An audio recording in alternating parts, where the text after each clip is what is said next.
Si vous avez plus de 50 ans, ce que vous faites ou ne faites pas dans votre vie sexuelle peut directement influencer votre risque de cancer de la prostate.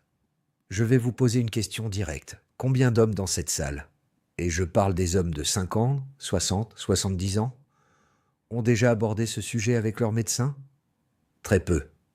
Je le sais, parce qu'après 28 ans de consultation en urologie, j'ai vu défiler des milliers d'hommes dans mon cabinet. Des hommes qui souffraient en silence, qui se posaient des questions depuis des années et qui n'osaient pas les formuler à voix haute. Aujourd'hui, je vais répondre à la question que vous vous posez peut-être depuis longtemps. La masturbation après 50 ans, est-ce bon ou mauvais pour la prostate? Est-ce que ça protège ou est-ce que ça aggrave les choses? La réponse n'est pas un simple oui ou non, mais elle est claire et elle est soutenue par des décennies de recherche médicale sérieuse. Je suis le docteur Antoine Mercier, urologue et andrologue depuis 28 ans. Voici ce que la science dit vraiment. Commençons par comprendre ce qui se passe dans votre corps après 50 ans. La prostate, cette petite glande de la taille d'une noix, située juste sous la vessie, joue un rôle central dans la vie sexuelle et urinaire de l'homme. Elle produit une partie du liquide séminal qui protège et nourrit les spermatozoïdes lors de l'éjaculation. Mais à partir de 50 ans, des changements hormonaux progressifs, notamment une baisse lente de la testostérone, modifient l'environnement de la prostate. La glande commence à grossir. On appelle ça l'hyperplasie bénigne de la prostate, l'HBP. Ce n'est pas un cancer, mais c'est inconfortable. Les symptômes que mes patients décrivent le plus souvent, un jet urinaire faible ou intermittent, la sensation que la vessie ne se vide jamais complètement, et ces réveils nocturnes à répétition, 2, 3, 4 fois par nuit. À 60 ans, environ 60% des hommes présentent déjà ces symptômes, selon les études épidémiologiques. Après 70 ans, ce chiffre monte à 70 à 80%. C'est dans ce contexte que la question de la masturbation prend tout son sens, parce que voici ce que beaucoup de mes patients observent, sans toujours l'expliquer. Quand ils maintiennent une activité sexuelle régulière, avec un partenaire ou par la masturbation, leurs symptômes urinaires semblent dois-je moins intenses. Leur humeur est de meilleure, leur sommeil également. Est-ce une impression? Non, la science l'a mesuré. Le bénéfice numéro 1, l'effet de nettoyage interne. C'est l'hypothèse la mieux documentée. Quand un homme éjacule régulièrement, il y a un renouvellement du liquide prostatique.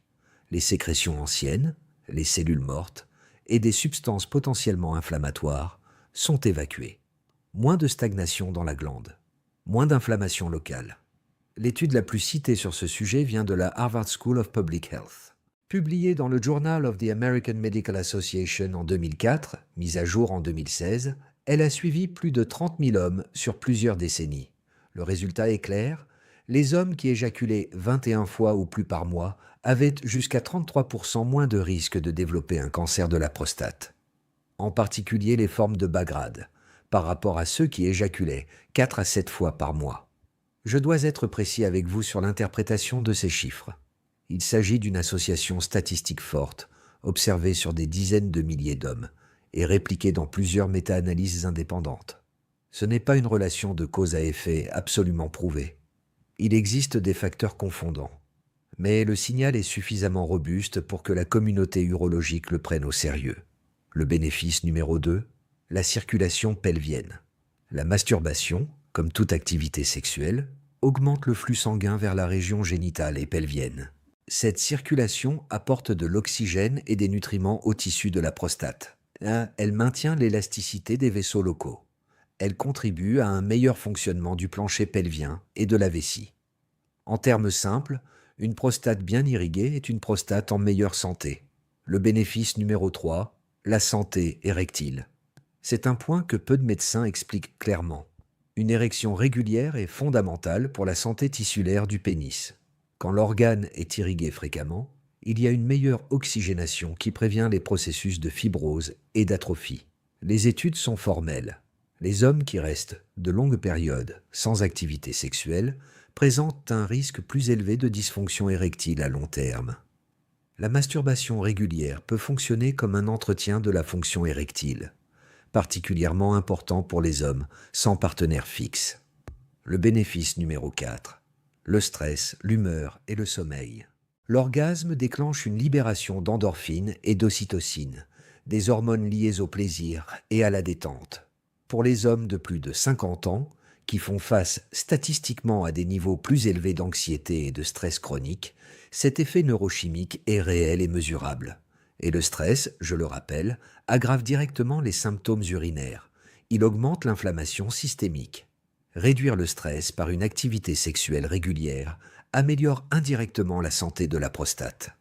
Après l'orgasme, le corps libère également de la prolactine, une hormone qui favorise la détente et la somnolence. Pour les hommes de 60 ans qui souffrent de nuits agitées, cet effet peut améliorer significativement la qualité du sommeil. Maintenant, les précautions. Parce que la médecine, c'est toujours la nuance. Ce qui pose problème, ce n'est pas la masturbation, c'est l'excès compulsif. Premier risque, la dépendance à la pornographie. Ce que j'observe de plus en plus en consultation, c'est que le problème n'est pas la masturbation en soi, c'est son association avec une consommation excessive de pornographie.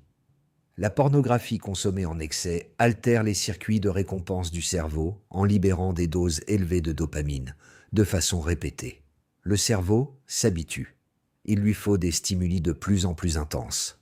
Et progressivement, l'intérêt pour les partenaires réels diminue. C'est un mécanisme bien documenté en neurosciences, comparable au mécanisme des addictions comportementales.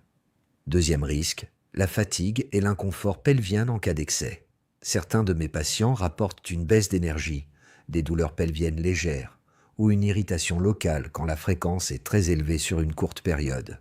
Le corps, après 50 ans, n'a pas la même capacité de récupération qu'à 25 ans.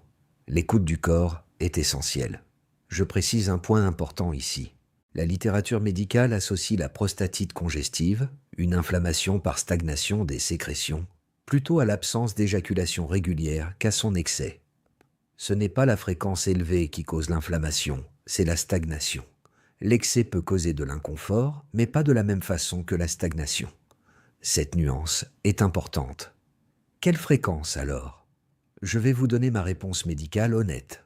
Les études pointent vers 21 éjaculations ou plus par mois pour une protection maximale contre le cancer de bas grade. Mais dans ma pratique, je ne prescris pas de quota. Je prescris l'écoute du corps. Ce qui compte, maintenir une régularité. Ne pas aller de longues semaines sans activité sexuelle. Et ne pas se forcer à une fréquence qui ne correspond pas à votre état physique et à votre désir réel. Pour les hommes entre 50 et 60 ans en bonne santé, une fréquence de 10 à 15 fois par mois est souvent naturelle et bénéfique. Entre 60 et 70 ans, 7 à 10 fois par mois. Au-delà de 70 ans, 5 à 7 fois. Mais ce sont des moyennes observées en clinique, pas des prescriptions rigides. Un mot sur le plan émotionnel et relationnel. Je reçois régulièrement des hommes qui vivent en couple depuis des décennies, dont la partenaire a perdu tout intérêt pour la sexualité. C'est une situation complexe et douloureuse. Ma position médicale est claire. La masturbation est une pratique légitime, saine et sans culpabilité dans ce contexte. Elle permet de maintenir la santé prostatique et la fonction érectile sans pression sur le couple. Si ce déséquilibre du désir vous pèse, parlez-en ouvertement, d'abord à votre partenaire, ensuite, si besoin, à un sexologue ou un médecin. Les causes d'une baisse de désir chez la femme après la ménopause sont souvent traitables. Changements hormonaux, douleurs lors des rapports, facteurs psychologiques. Ce n'est pas une fatalité. Et si vous portez un conflit moral ou religieux sur ce sujet, c'est votre espace intime. La science vous dit que l'activité sexuelle régulière est protectrice pour votre santé. La dimension spirituelle vous appartient. Si ce conflit vous pèse, un conseiller ouvert d'esprit peut vous aider à trouver votre propre équilibre. Ce que je veux que vous reteniez de cette vidéo. La masturbation régulière et équilibrée après 50 ans est bonne pour la prostate. Les études le montrent. Les mécanismes biologiques l'expliquent. Et dans ma pratique de 28 ans, je le confirme quotidiennement. Ce qui nuit, c'est l'excès compulsif, l'association avec une consommation excessive de pornographie et l'utilisation de cette pratique comme substitut à toutes les autres formes d'intimité. La modération, l'écoute du corps et un suivi médical régulier. PSA. Toucher rectal si votre urologue le juge nécessaire. Votre prostate, c'est votre responsabilité. Et vous venez de faire un premier pas sérieux pour la comprendre. Dites-moi en commentaire, c'est la première fois que vous entendez parler de ce lien entre fréquence éjaculatoire et cancer de la prostate. Je suis sincèrement curieux de savoir ce que ce sujet éveille chez vous. Et si vous connaissez un homme de plus de 50 ans qui mérite d'entendre cette information, partagez-lui cette vidéo. Sans honte, sans tabou. C'est de la médecine préventive. Prenez soin de vous. À très bientôt.